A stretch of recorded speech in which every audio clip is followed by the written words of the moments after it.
Welcome to the Wonderland Effect. I'm your podcast host, Miley. Today, we're going to be talking about imagination, and I have brought one of the best people that I can think of to bring on the episode when we're talking about imagination. Do you want to give a little introduction to the people? I mean, I wouldn't say I'm the best, but what's up, everybody? I'm Aaron T. I am Mr. I ain't gonna throw that title like that, but I definitely host all the Juneteenths in the area. Mm-hmm. As an MC, I coach football at McNair High School. Go Eagles! Last season was the Bruins. Um, I'm a spoken word poet and artist. I coach poetry. I mentor young men, particularly young men that look like myself. Um, I ain't gonna shout nobody out right now. I'm gonna let them Oh my be. goodness. So I think, but I do a lot. Yeah. I think one of the biggest questions that I wanted to ask you for a long time is how did you even get into like hosting events, or you kind of turned into a big host. Like I've been seeing, your up and coming event, you're revamping Truth Be Told. So like that's one of the big things. But I also see like you've been hosting, like you said, different events around the area that we're in. If you guys do reside in Stockton.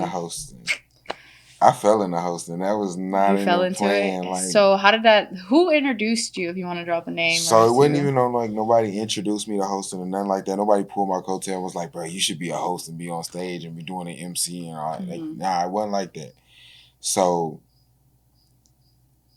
I don't know about y'all, but the pandemic opened up a lot of doors and a lot of different, visuals.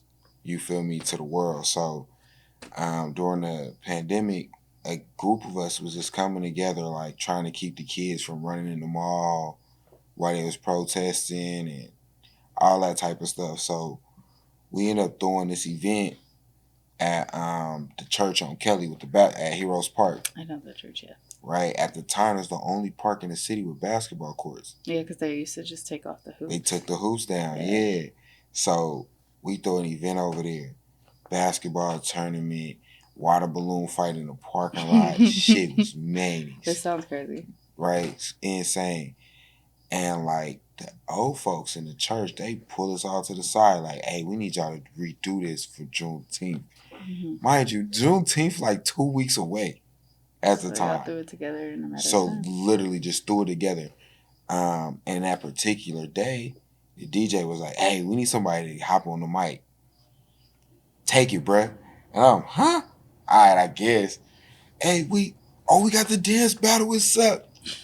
So you kind of just hyped it up at that moment in time. Yeah. And like, it was like I said, it was just a moment. And then from there, I started getting these open mics to host and stuff like that. Then I started my open mic, which is called Truth Be Told. Now we're dropping the Be Told part and just calling it Truth. But yeah, I started running my open mic. I think the coolest thing I've hosted wasn't the Juneteenths. What was it? Nah, it ain't even Teachers in Service. It was a kids fashion show. With this modeling agency out here called Ro Kendall's brand. They do nothing but little kids, little girls, and they be going for Atlanta, SF. I think I seen them do New York. But like, yeah, I got to host that. That joint was fun. That sounds fun. Hell fun. Do you, well, not do you, but at any time in your life, like prior to hosting, did you ever imagine, like at one point, did you imagine that this would be something that you were doing? Not necessarily hosting, but I thought I was going to be a rapper for sure. Like, your boy got bars, as you know. But yeah, I really thought I was going to be a rapper. Like, I dreamed of, like, I remember I had this dream once, like, rapping at Carnegie Hall. You know what I mean? I don't even know what city Carnegie Hall is in. I think it's in New York. I don't know. But I just heard the name of the hall and I knew heck of famous musicians was in there. I was like, yeah, I need to be in there. So I guess you can say yeah, but maybe not in this capacity. Okay. So, in your own words, how would you define imagination?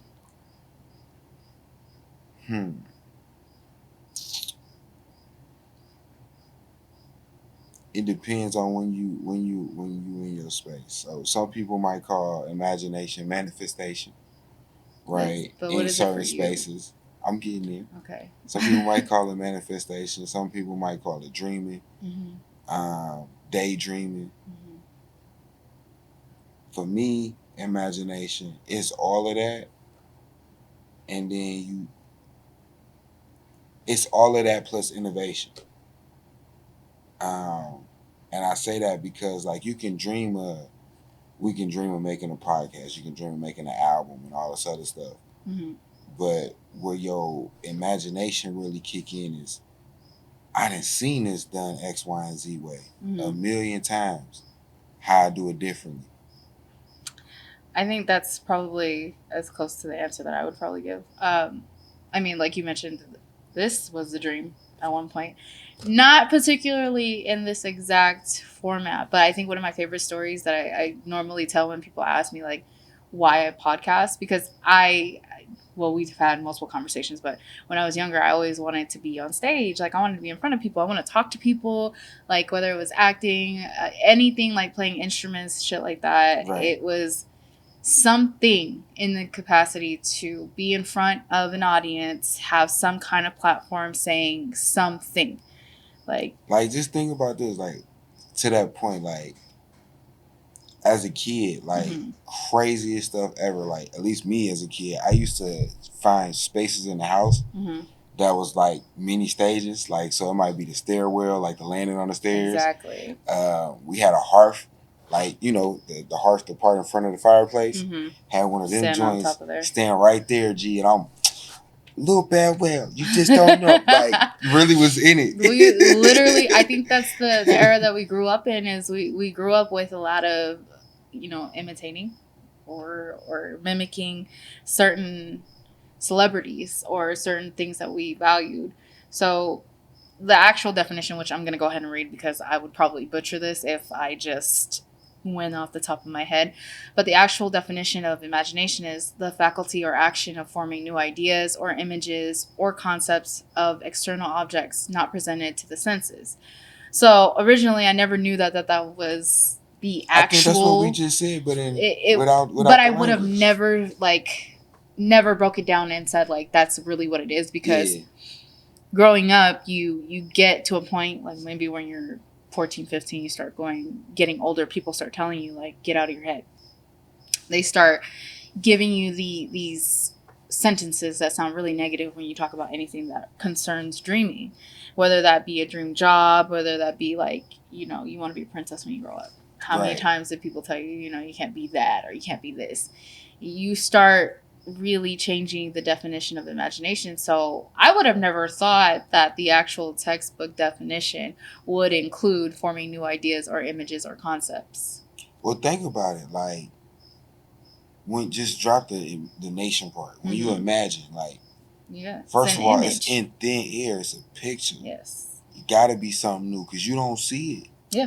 You know what I mean? Like, I think words like belief, imagine, innovate, envision, visualize, like all them words got one thing to me in common. Looking at something. You gotta see something. You gotta see something. You know what I mean? Whether it's actually real or fictitious, you gotta see something. Yep. And they tie back to another word that I love, that I think a lot of people in this world love, and that's faith. Yeah. Faith and the conviction in whatever you believe in. A lot of people, and I know people are probably not going to agree with what I'm about to say, but here we go. I've heard a quote maybe like a week ago. Everything in this world that we see was built in imagination. Facts. Yes, but so many people don't think about it like that. Like the car that you're driving, somebody imagined that. Yeah, Henry Ford imagined the clothes that you're wearing, somebody imagined that. Facts. This was all built inside of someone's head. Let's talk about imagination. Like, I'm a hip hop head, as you know. Yeah. This is hip hop's 50th anniversary. Music in America is nothing but pure imagination. Especially black music. Yeah. Right? Like, was given pots and pans to make music with. turn it into banjos and guitars and all this other stuff, you feel me? Made blues. Next thing you know, you got jazz. Next thing you know, out of jazz, and you got R&B. Next thing you know, out of R&B, you got these kids who was like, dang, we don't even know how to play an instrument. But our parents did. They got these little records. We're going to take these records and we're going to scratch them up and make hip-hop. Like, what? Mm-hmm. That's imagination in itself. A lot of it was imagination. Pure imagination. Like, shoes, fashion. That's all imagination. Everything that revolves around culture, everything that revolves around the ingenuity of our world, like the craftsmanship, that all tie back to imagination. You couldn't have none of it. Like, you couldn't have built the Sears Tower without first imagining building a mini version of it on your block as a sandcastle or something. Yeah. Like, just couldn't do it. I think, like, going back to what you said about music in general, you could probably relate to this a lot better than most people. You ever just sat there and you're in your regular life, not focused on music, and then all of a sudden an idea comes to you? Yep, all the time. And now you got a whole song. All the time. Where did that come from? I don't even write music like that no more, exactly. And I still had to have it. Or you just get stuck with this hum or this beat inside your head, and you got to get it out. You walking like this. Yes, the whole time. And the next thing you know, you built something that was nothing. At one point, it was just a thought. But that goes to show why, when you're 10 to 14, fostering, like, ideas of dream jobs or ideas of careers that may not be ideal, like you might want to be an astronaut, And I know for me, my dream job when I was like, 14, 13, maybe 12, I probably wanted to be an actor at that time. I think I was into plays a lot. Like, I can see that. I was into plays a lot. Musicals. I loved playing villains. Like, that was probably my favorite thing. And I know I'm not even that mean. Like, I'm mean, but I'm not that mean. Who was your favorite villain? Ursula? No. Maleficent. Who? Maleficent. Ooh, okay. Yeah. I can see it. Even more so than Ursula. She was definitely my favorite. I don't know what it is. It's just like embodying the person that was written on a paper. Yeah. Was kind of crazy. And maybe that contributed to a little bit of identity crisis for a while, but like that made me so much more animated in life. Like, I could get really animated about a lot of things. Right. And only a certain amount of people will ever see, what I offer on this platform, which is me. The platform here is me. Like, as I am, how I am, this is exactly as it comes. But being able to experiment with that, like, throughout the years, freaking amazing. Because if I didn't have somebody that fostered those ideas or that imaginary life that I lived in my head, then I would have been pushed down like every other person might, who doesn't have the boldness to go after what they want. I feel you. I think when you talk about dream jobs and all that good stuff, I think we are in a very unique place in our world. Mm-hmm. Because one, we got so many damn billionaires who ain't got college degrees. Mm-hmm. But two, we just sat down for 3 years. Pretty much. Like, the world just shut down for basically 3 years. And the kids got to see, I could paint my own reality from a computer. Mm-hmm. To a fault. Not saying that that's everybody's reality or was everybody's reality in the pandemic, because I know that's not true as somebody who was working with kids in that time. Some folks didn't have that technology to even be able to say, yeah, I can create my own reality, right? But for the ones who did, some of the things that we're starting to see come out of it within this last, it's 23.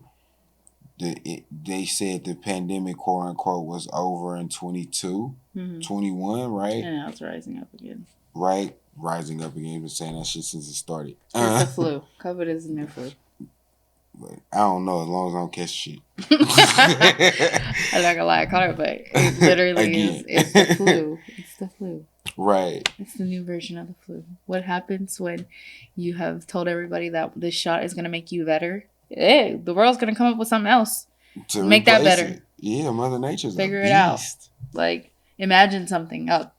the world has an imagination. The It world that does. we It exist creates in. pandemics. Because for those 3 years we were shut down, you have people face masking up, people who didn't want to touch people, or you're coughing, it's like you had the plague. Like You couldn't sneeze. You man. you couldn't do any of that. Like people didn't want to go to the bathrooms after each other, hold open doors. They didn't want to do any of that. They didn't even want to like be in this proximity from each other. Like that's crazy. Right. And but yeah, shows like this got popular. Yeah.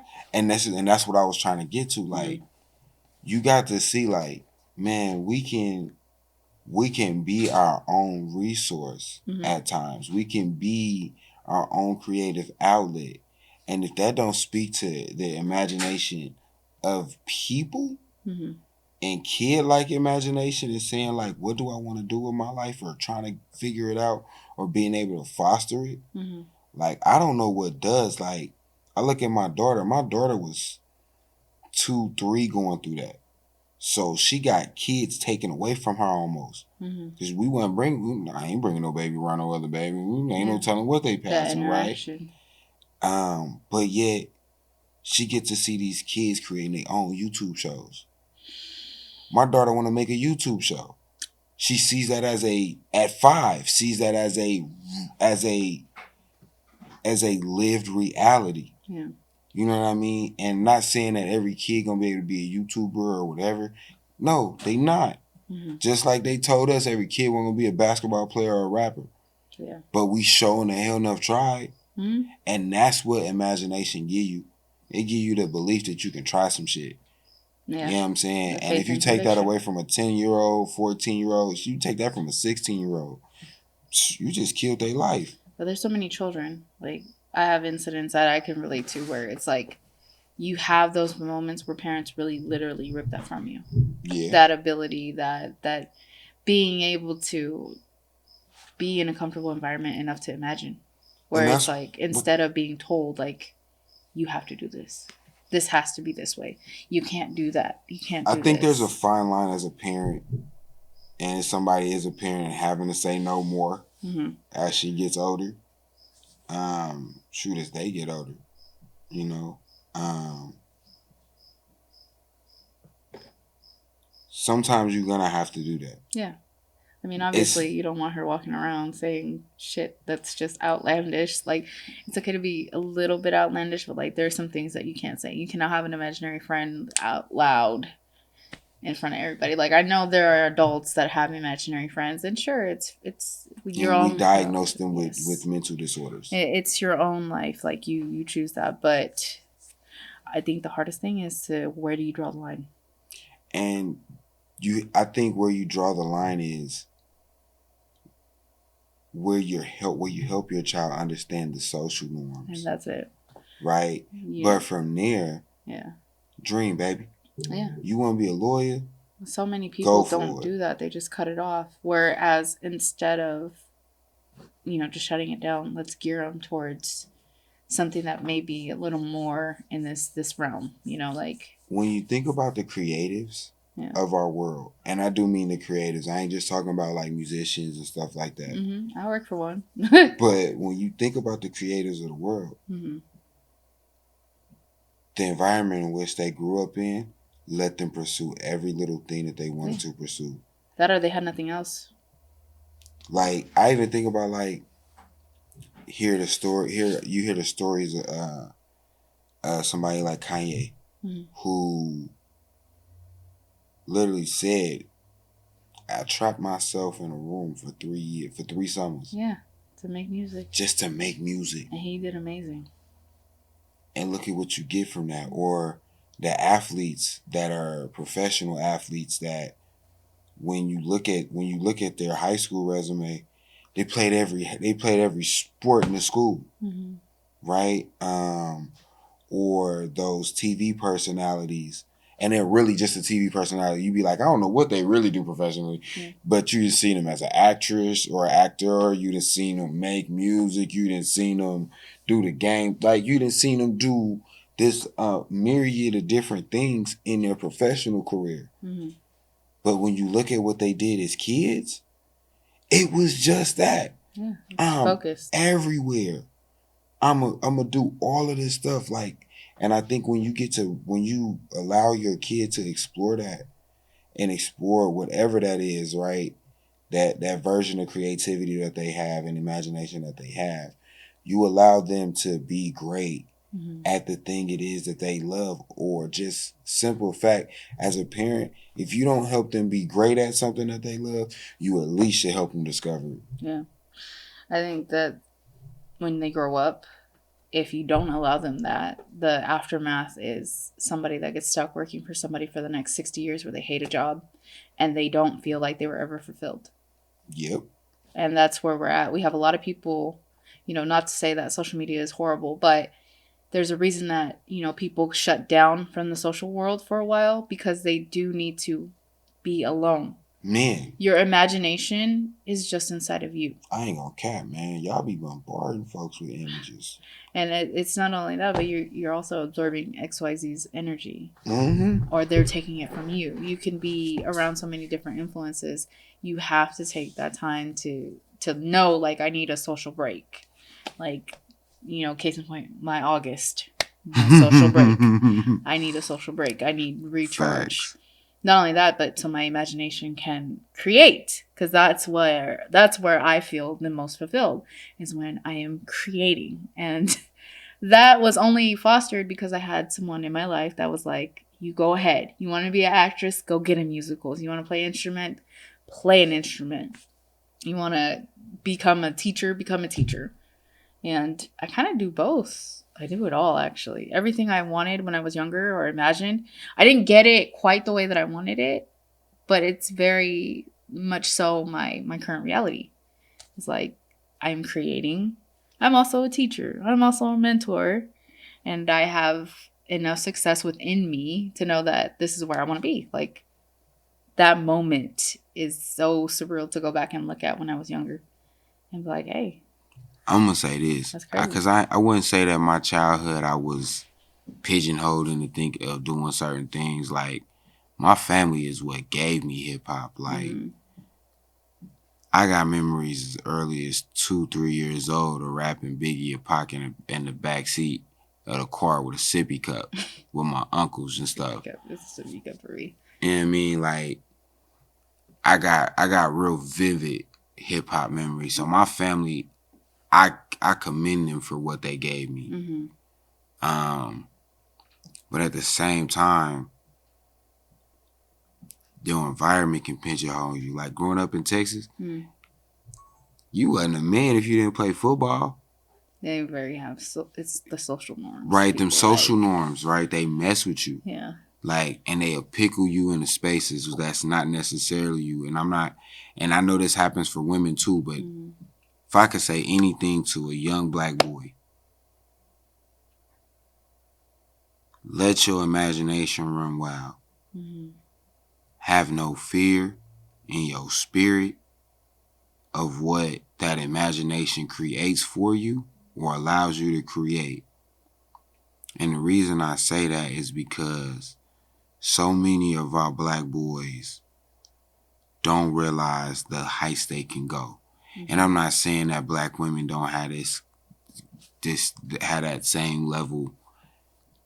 But when I look at somebody who's worked in organizations that sole focus is to get young men of color in college, right? Young black men in the college. Like, I don't even like saying of color because that's just stupid.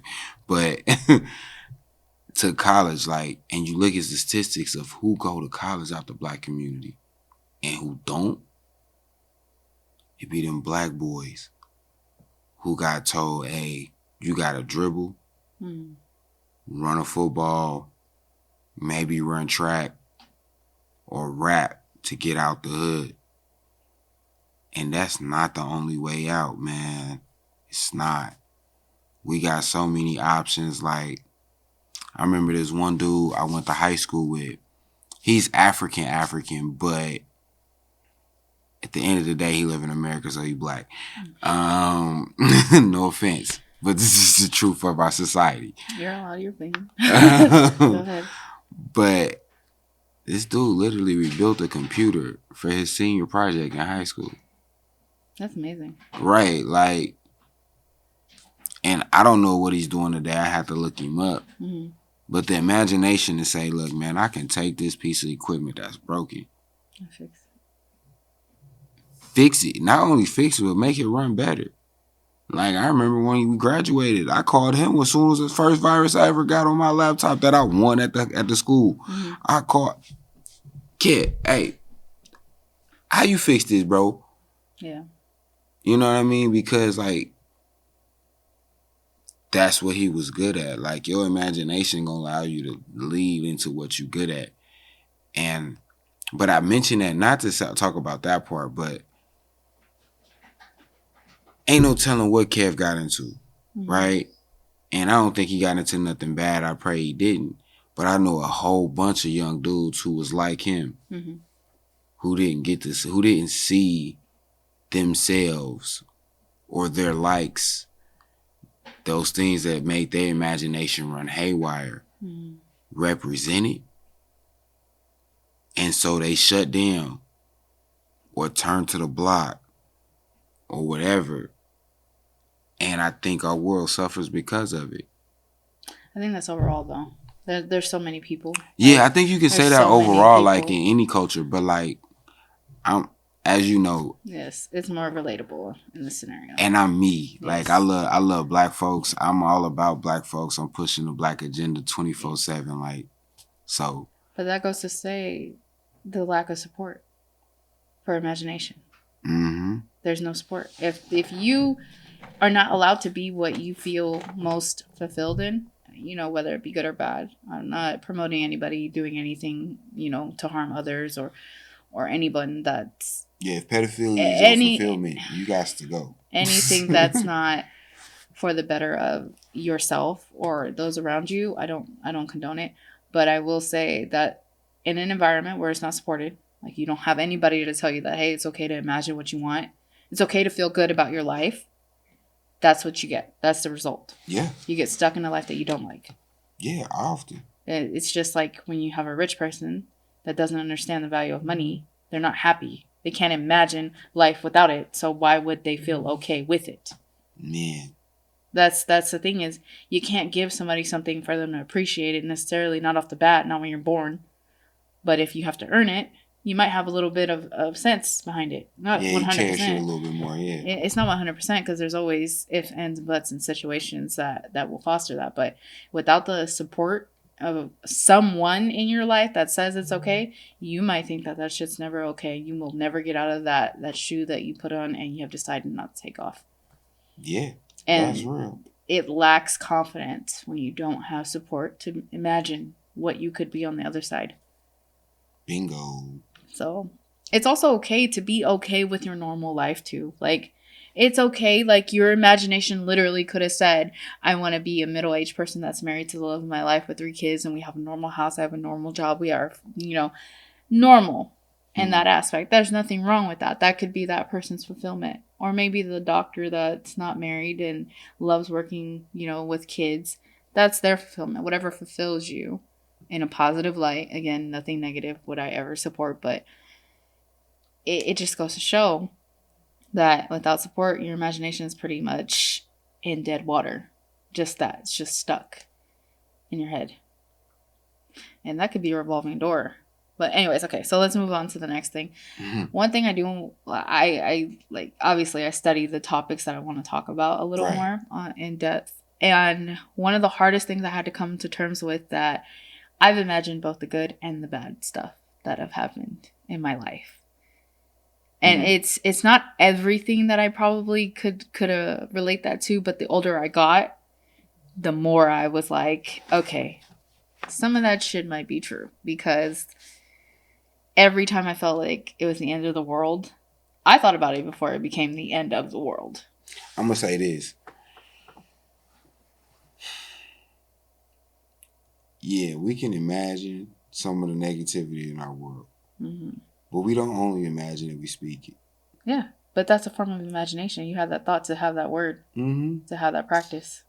And I think that's everything in life, though. You're going to have you're going to have a little bit of good, you're going to have a little bit of bad. And a lot of people don't comprehend that. You can create bad, too. Yeah. Yeah. I mean, think about it. That's the world. Think about the world we live in. Yeah. This is the same world that created. Oh my goodness! I feel like you're gonna say something I'm very say controversial. I'm gonna say something stupid. Like now, I'm like, oh my god, we got the same something. world. I'm gonna do it like this. I'm gonna keep it simple. We got the same in the same place where in the same world where you got people like MLK and Gandhi born and birthed and did exactly what they did. You also got people like Hitler. Some people think he was great. And exactly. I'm gonna say that like some people think he did the greatest thing. So no, I ain't gonna. So that wasn't that crazy, but like it is crazy. But I have like I'm not gonna lie. You could take control over a whole population of people to commit mass genocide. You gotta be one hell of a talker. Not just that. And then you picked a certain type of people that were above. You picked a whole sector of people. You didn't even look like them, but you picked them. Those were the people. I mean, it's very sick, but I'm just saying that's power. That's crazy. Like he knew people. He was great at convincing and brainwashing people. He knew people. It's not just the people he knew. No, what I mean, he knew people. Oh, people overall. I'm like, yeah, like he understood people. Okay. Yeah, like the mentality. Yeah, because brainwash people. It's not hard. No, I mean, look at America. Yeah, that's true. It's not, but it is. Like it depends on who you're talking to. There's like this quote unquote document. People ain't proved if it's real or fake, but it's called the Willie Lynch theory. I haven't heard of it. Basically, the theory states how to control a population of slaves, like step for step.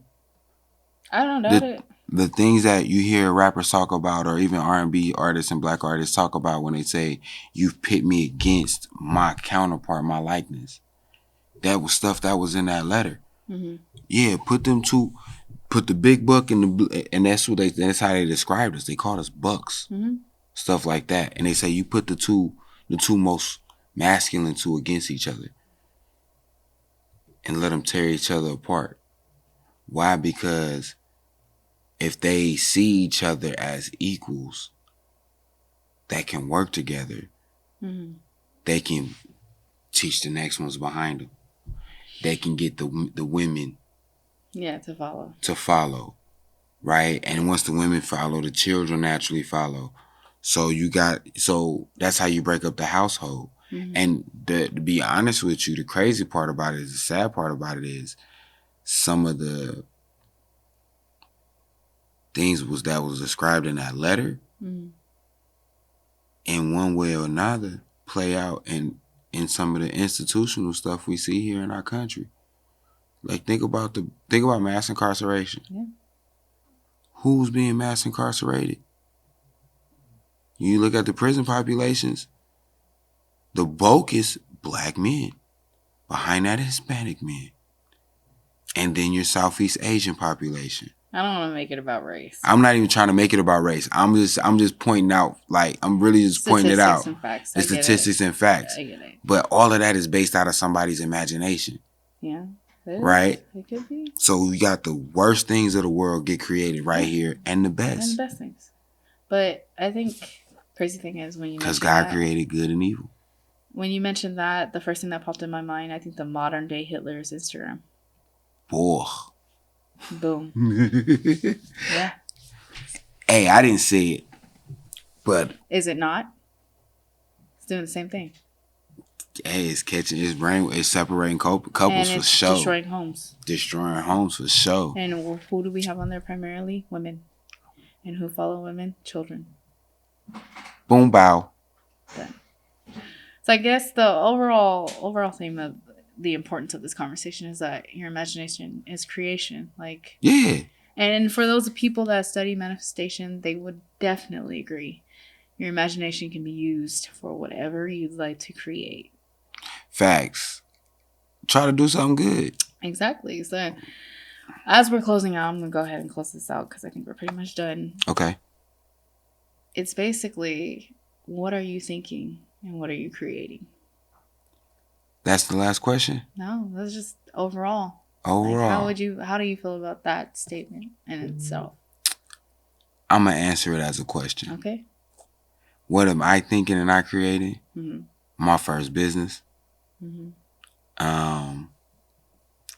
Reimagining myself, relearning myself, because part of healing is imagining yourself anew. Mm-hmm. And you have been through a lot this year. Yeah, I've been through a lot. A year of years for you. Yeah, I thought 30 was going to be up. It's been kind of low, but it's cool.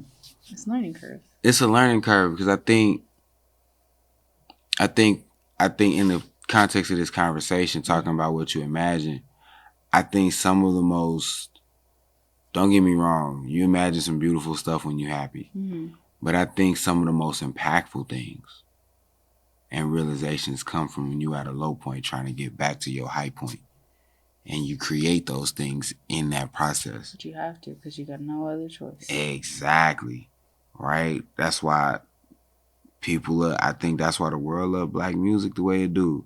Because it's cultural, it's struggle music. It really is. It's struggle music. I think that's overall your preference of music. Nah. Some people like what they like because of what it's conveying. Like everything. No, don't get me wrong. Don't get me wrong. I Relation. think everybody has their taste. Yes, everybody does. Of course. The reason I say that is because, like I said, I look at stuff like this, and like one thing I can say is music of this culture, mm-hmm. right, is truly absorbed by the world. Mm-hmm. Everybody make versions of this. Mm-hmm. And I say that not to say that people trying to take from us.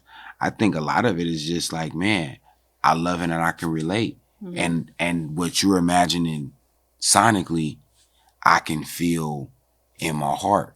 Like, I don't say it as a flex, even though I'm proud to be black. I don't say it as a flex. I say it as a way to say, hey, this creation, this imagination sparks the rest of the world's imagination. Mm-hmm. And I think with that type of spark, like, just continue to try to make something good, even when you got negatives. Yeah. Because when you look at black folks in America, we had a whole hell of a lot of negative. But we done put out way more positive than people give us credit for. That's true. There's multiple factors in different races. Yeah. And like I said, I ain't denying nobody else's race and what they've done. And I agree. At all. I just think that as an example, that's one thing you can put forward. There's more beauty that's been created in the midst of negativity. Mm-hmm. Right there. Right? I agree. Then most people can account for. So with that being said, if we're going to do anything, use your imagination to uplift you. Mm-hmm. Use your imagination to allow you to put something positive into this world, because we got enough negative stuff going on. Mm-hmm. Be the salt. That's what the words say anyway. I agree. Okay, so thank you guys for joining us. I would like to leave you guys with this message. Be cautious. Be aware of what you're creating, what you're imagining, and what are you thinking. Thank you for joining. I am your podcast host. See you on the next episode.